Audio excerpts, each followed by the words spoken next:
Bonjour à toutes et à tous. Dans cette vidéo, je vais vous présenter en bref les principes du libéralisme. Mais qu'est-ce que le libéralisme?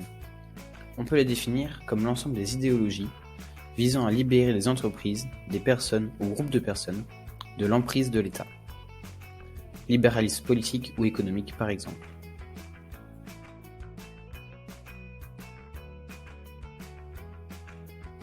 Les idéologies libéralistes naissent en Angleterre avec John Locke et en France avec Montesquieu. Ils sont en fait les premiers philosophes des Lumières. Mais bon, il y a toute une vidéo à ce sujet si ça vous intéresse. Le libéralisme met l'accent sur la liberté, alors que d'autres tendances politiques, comme le socialisme, mettent l'accent sur l'égalité.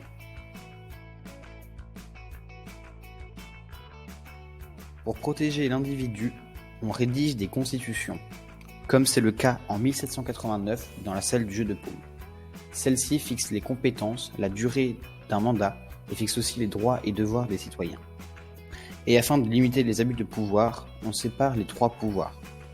Un petit rappel, le législatif fait les lois, l'exécutif les fait respecter et le judiciaire juge ceux qui ne la respectent pas.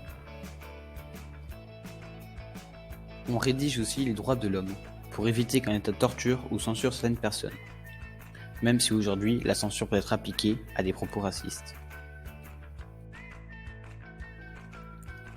Dans le courant libéraliste, certains préconisent une non-intervention en matière économique et sociale de l'État.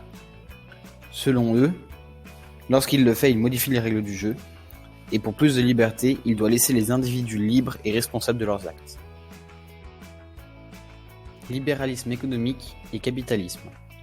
Le capitalisme se base sur la doctrine économique du libéralisme, qui, elle-même, se base sur ses trois piliers fondamentaux: la libre entreprise, la recherche du profit et la concurrence. La libre entreprise, c'est des personnes qui, par la recherche du profit, vont créer des entreprises qui sont censées être favorables à l'amélioration de la société en général. Et quant à la recherche du profit et la concurrence, ceux-ci permettent à l'entreprise de mieux se développer et donc de créer plus de richesses. Il faut retenir que le libéralisme et le capitalisme ne sont pas qu'une histoire d'argent.